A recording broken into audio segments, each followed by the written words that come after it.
Hey guys, so I posted a couple of days ago about me doing a video on criticism and feedback. It was meant to be last night. Um, I actually forgot to charge my phone, so hence the reason it got delayed. I'm doing it now. So I just wanted to cover it pretty quick. It's not going to take too long, hopefully. So I wanted to talk about three things to do with it: how to handle it, how to harness it or use it for growth, and then how to deliver it to others. So when it comes to handling it, when I get criticism or when I see it or hear it or whatever, the first thing I always I'll assess where is it coming from another chef? Is it coming from customers? Is it coming from like front of house or just the public in general? Where is it coming from?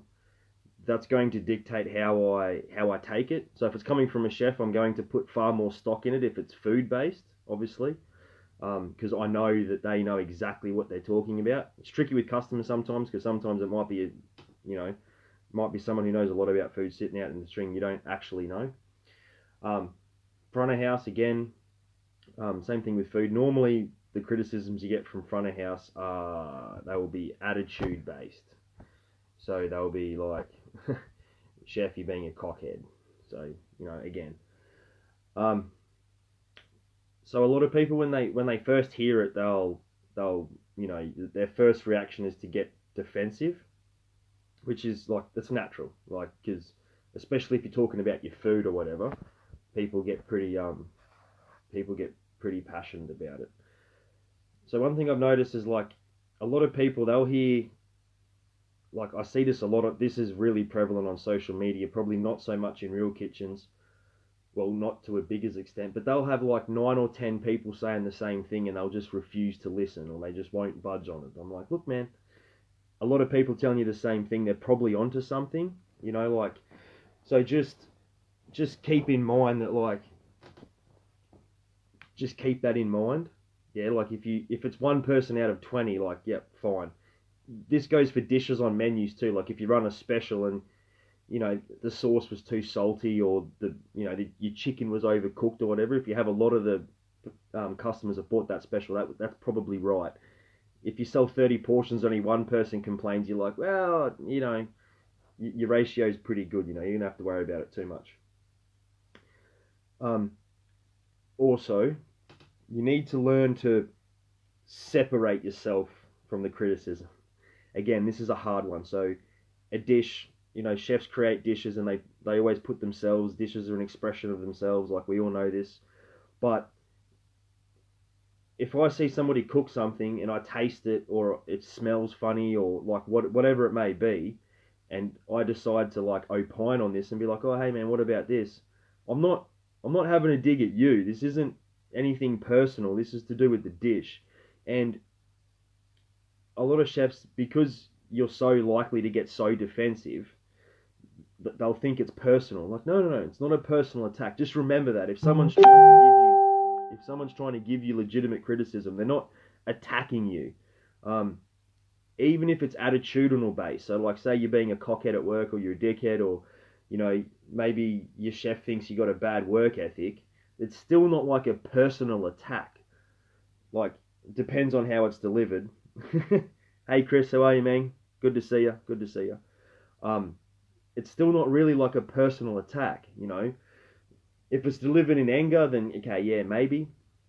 But if someone's like, oh, hey man, why are you always late? Like you can't keep doing this. Like don't like think about why they're saying it to you. Don't have your first reaction to just be defense. Like don't listen to them. Handling it, stay calm too. Don't like just don't get upset. Okay, like that's a pretty good life rule anyway. Um, So probably the main one that I want is like harnessing it, like how to use it to grow to be better, right? And this comes back to like stay objective. Like if it's given to you, think about what was said. And so if it's a dish and your chef says it's not colorful enough, or sometimes like it's too colorful, there's too much going on, just be like, yeah, man, like you're probably right, and then go back to the drawing board, take components off or add components if needed, change them around, like whatever, like because the first time you hear criticism about a dish or something you've done, initially, if it sounds right to you, it probably is. Like, you know yourself, like your gut instinct, when you step back and have a look and be like, yeah, you're probably right. Well, it's right, you know. So then it's up to you then to go off and learn from it and build on it and do something about it, instead of like just writing it off as just rubbish. Okay, so if your initial gut reaction is like, yeah, you probably got a point there, well, you know, which it's not that hard, you know, like if it's not that hard to change things around on a dish most of the time. Maybe you just need to change the garnish or use fucking turnips instead of potatoes, or you know, you need to cook your protein a different way, or you know, you need to seal that fish a bit longer so the skin gets crispier. It's not that hard to, if you have received criticism and feedback from it, generally speaking, it's not that hard to go back to the drawing board and tweak it. And if you like it better, after you've tweaked it, cool, you've got a new dish. If you don't like it as much after you've tweaked it, well, no harm done, really. I mean, you've still got a good dish, and then you know that the first time was better, and you can continue doing that way. So hence, feedback for growth, right? So sometimes you are right. So not all feedback or criticism is, you're not wrong all the time. Like sometimes you'll get it, and you'll go off and try it, or you'll take it on board and you realize, no, they weren't right. And that's fine. Like, you're fallible, you're going to make mistakes. The people delivering this feedback and criticism are going to make mistakes as well. All right? So you don't take it as like they're right all the time. Like I said before, like, don't be defensive as in they're wrong for criticizing you, but don't take it as gospel that they're absolutely right too. Like, just have a think, because like, you might be right.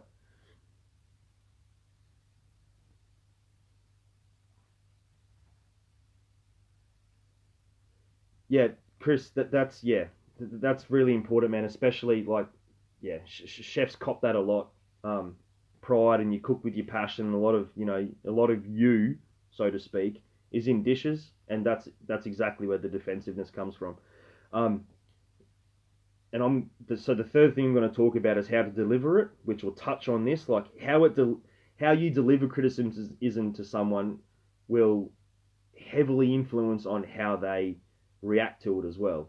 If it's done in an angry, negative way, they're not going to receive it well. But if it comes from a place of education and teaching, it's going to be received in a far better way. So as far as like the growth and harnessing the criticism is concerned as well, seek it out. Okay, I've seen so many chefs just like they'll go from concept to R&D to finished product to menu without ever seeking feedback on a dish, because they just think they're just right. They just think they're right. They won't even ask anyone for an opinion. And then it goes to menu, or it, functions are bad for this because you just fucking whack something on there and you're like, we probably could have done that a little bit better because maybe it's a one-time dish. The kitchen doesn't normally produce that dish, etc. Whatever it is.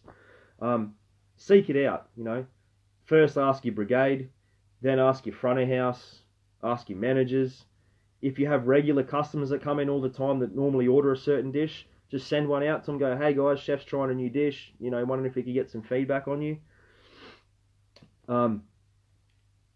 So seek it out, okay? Because you're only going to grow and get better if you seek it out, and then people give you that feedback. Like, yeah, okay, cool. Which leads me to unfair or destructive criticism can still be useful. Okay, so what I mean by that is like that's going to allow you to better differentiate between good and bad feedback in the future. It's going to allow you to decide whose opinions are worth listening to and whose aren't, because like, mate, you're just being a cockhead. Like, I know you are. You're always like this. So like, I'm just not going to pay a hell of a lot of attention to you because you're just always just like we always have them. You see them all over the Facebook groups. Like, they think they're fucking Ramsay. All right, we've all been in them. Every time somebody puts a dish up, some fucking King Dick thinks that it's shit, no matter what. Like, just don't pay any fucking attention to them. All right. It also gives you a little bit of mental armor as well.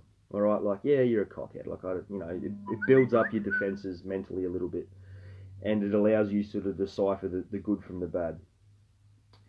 And it will also teach you, so the unfair and the destructive stuff and the super negative shit that isn't helpful, it'll also give you tips on how to deliver it yourself as well. Because if you feel in a negative way, and if you're made to feel bad because of someone, like, when someone's just giving you shit feedback, they're being a troll or they're being an asshole, how that makes you feel. So that that's not a good way to approach other people when it comes to delivering your feedback. Now, when it comes to delivering it, again, there is a difference between social media, obviously, and delivering it in, like, to your brigade, etc. Get clear first on what your problem is, okay? So for example, I teach apprentices on the side, and we did seafood the other day, right?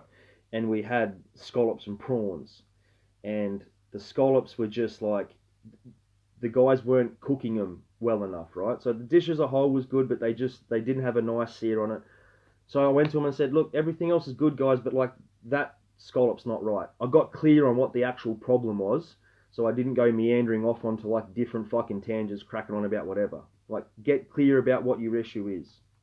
Yeah? And then once you're clear, you should, you have your suggestion for how to improve it, right? And you go, well, that's easy, man. Just turn your pan up. All right? Their pan was too cold. Like, their pans were too cold. So I got clear. I knew how to fix it, so it was nice and easy. All right? It was nice and clear and precise what I thought they needed to do, or knew what they needed to do to make it better. Also, people like something sweet before something sour. So say, I'm going to use myself as an example here. I got feedback from a member of the community the other day about something I posted in the group, which at the time I was doing it, I didn't realize how it looked. And he gave me something sweet. So, hey, Robbie, I know what you're trying to do here. I know what the purpose of this exercise is. But I think you're going about it the wrong way. And here's why I think you're going about it the wrong way. It softened the criticism because he told me that, okay, yeah, like, this is a good thing that you're doing, and I understand why you're doing it, but you're not going about it right. So it was easy for me to swallow. I had something sweet before I had something sour. It made me more receptive to the criticism. It's very important. Same as if you're critiquing someone's dish. Oh man, the colours are good. The chicken's sitting up nice and high, or the meat's really clean. But they're going to be far more receptive if you give them something sweet before something sour. Now, here's an important one when it comes to it. Explain your reasoning behind it. Okay? So explain why you don't think that's good. Okay, so what's an example? Pizza. Okay, pizza. Black crust. They put too much sauce on the edges or whatever it is. They put it through the oven and the sauce is burnt on the sides and it looks like shit. The reason I'm going to criticize you for that is because it looks shit. Give them a reason why. Don't just say, oh, the pizza looks shit. Okay, it looks shit because the pizza's on the sides. So what we do next time is we just don't put it on the sides. All right? They're going to understand why that criticism was given, and when they go to fix it and it fixes, they're going to be like, oh, chef was right, or that person was right. Okay, because you gave them an understanding of why that needs to be fixed, or why that particular issue needed to be addressed. Again, it'll make them more receptive because you're opening them up to understanding why, instead of just saying, oh, shit. They get it. They're like, oh, okay, cool. All right, I know why it did that. That can be true for like a lot of foods,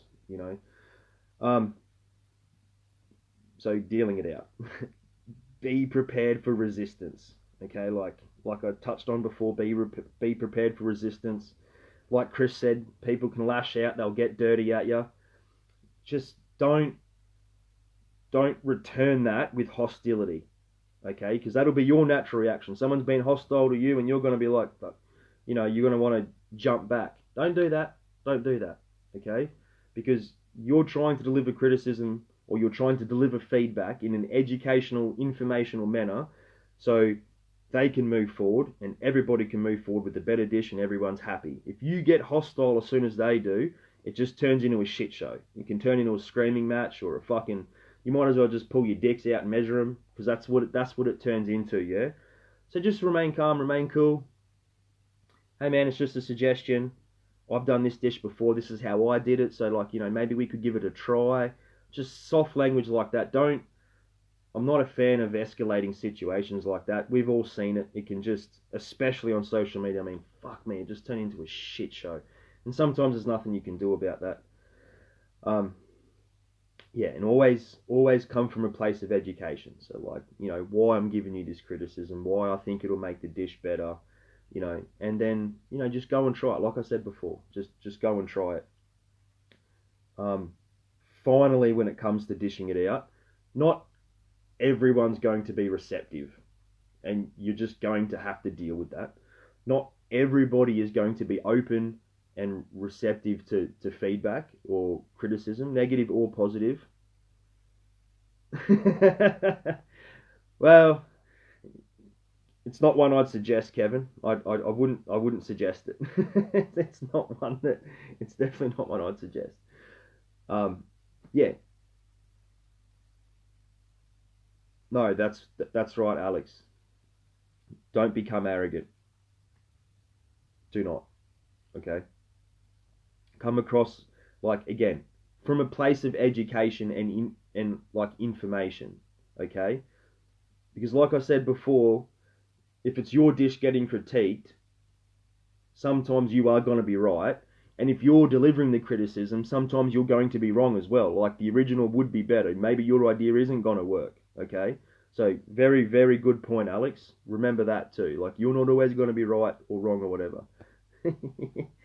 You're a fucking swordsman, are you, Jay? You fucking pull it out, mate. You fucking unit. Fair play, man. Fair play, boys. So yeah, not everyone will be receptive to it, and I'm sure you guys have worked with people like this. Like, they just don't want to hear anything. They think they're always right, no matter what. One way I have dealt with this in the past, I've worked in, and I've had big brigades work for me, like 8, 10, 12, 14 chefs. And there's a bit of cock measuring, cockfighting, whatever you want to call it. There's a bit of that going on.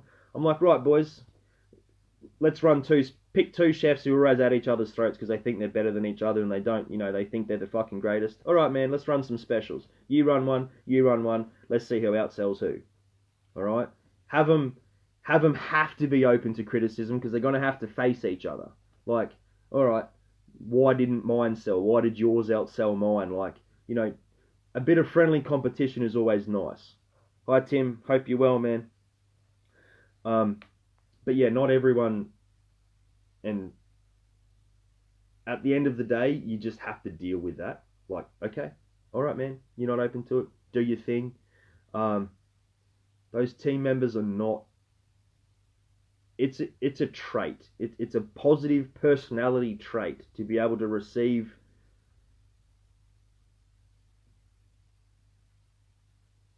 Yeah, so Alex, I'm just about to touch on that. I'm just about to touch on that, mate. That's a fair point.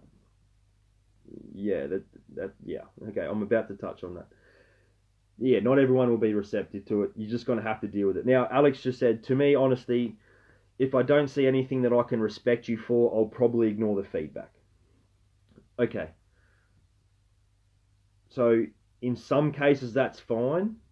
When the feedback's coming from a place of ignorance, as in maybe from a customer that doesn't know what they're talking about, okay, like when they have when it's clear they have poor food knowledge, that's fine, okay.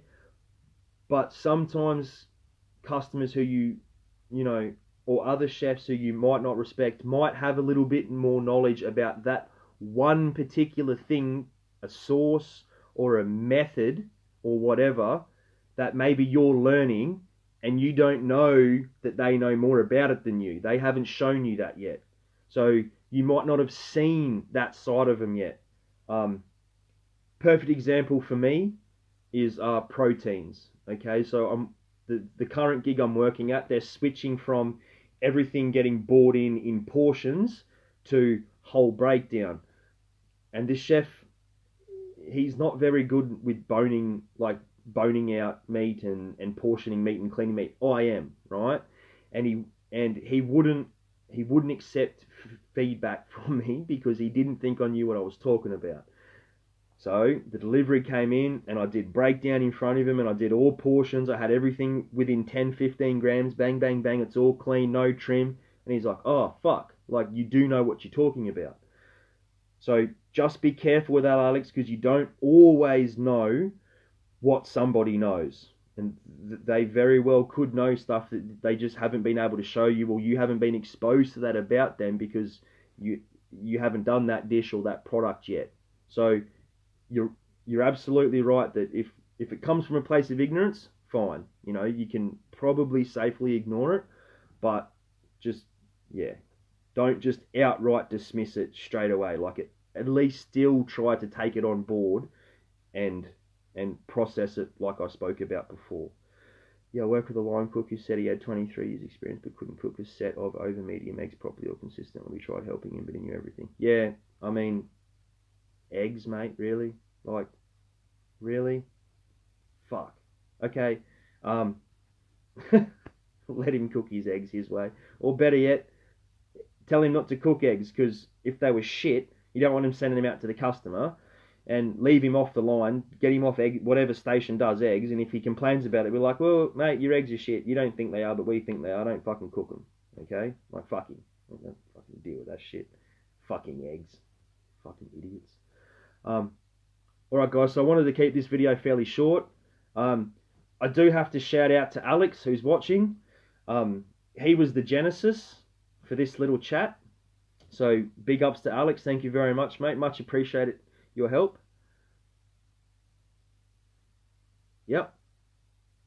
It does, Kevin. The old omelette trick. It very much does. Timothy, I work a corporate gig and on slow day I give a free dinner to the best fruit garnish. Huh? There you go. You have them do fruit garnish. I can't do fruit garnish. I can like Van Dyke a strawberry and fan strawberries and fucking shit. I'm not real great at it. I've just never had cause to learn it, so I haven't. Proper omelette shows. Yeah. Unfortunately, Kevin, omelettes are like risottos, man. You can every chef has his own fucking theory on what they should look like, but it's a great point. So, thank you, Alex. Much appreciated, man. He was the genesis for this. He helped me sort of form this, so much appreciated. If anyone else has got any questions or comments or whatever about omelettes, chuck them up now. Yeah, so I wanted to keep this pretty short. I didn't want it to run too long. And if you're watching this later on, and if you've got anything to add, feel free to drop a comment, you know, whatever. We're all here to learn off each other. If you have criticism or feedback about the video or how I delivered or anything I talked about, drop it below. I'll read them. I'll comment. I will get back to you. I read everything you guys post to me, at me, message me about, whatever. So, I'll put him in different stuff. We can't toast. Why judge on eggs? He could be an ace on barbecue. There you go. Exactly. Yep. Exactly right, Alex. Exactly right, man. Where's the dog is currently outside because he's been naughty. Little shit chewed up a rather expensive pair of shoes today. So he's outside tied up because he's a shit bag. So that's where he is. Yeah, Alex, that's perfect. Like I said, he might have skills in, yeah, you don't know. Oh, that's a very good point, Alex. I like that. Alright, guys. Thank you very much for watching, and we'll talk to you later. Thank you.